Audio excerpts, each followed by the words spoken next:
You might assume it is a margarine spread, instant noodles, ketchup, or perhaps salad cream. You probably wouldn't guess that it is, in fact, an ordinary apple. An apple might seem like a simple food, best known for giving us plenty of vitamins, fibre, making a good pie, and keeping the doctor away.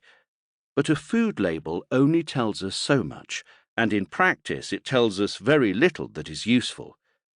No two apples are the same in their nutritional properties, and no two human beings will respond to eating an apple in exactly the same way.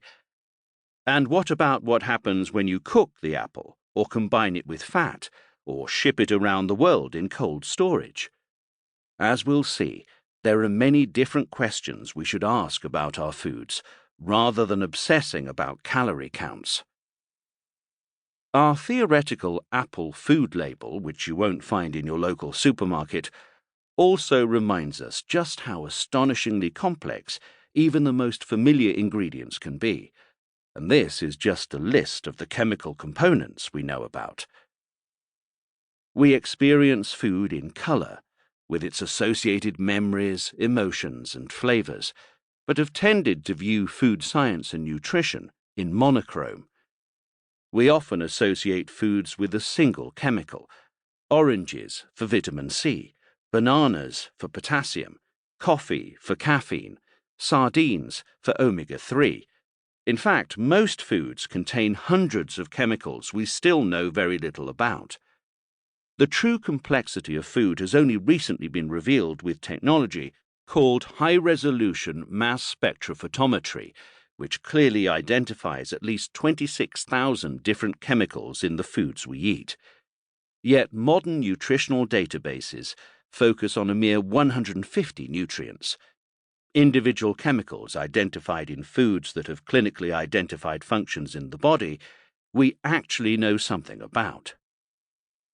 In the past, when we talked about garlic, we would be focusing on the one chemical, allicin, that gives it its pungent flavours, but we would be ignoring the other 4,249 chemicals that we can now identify.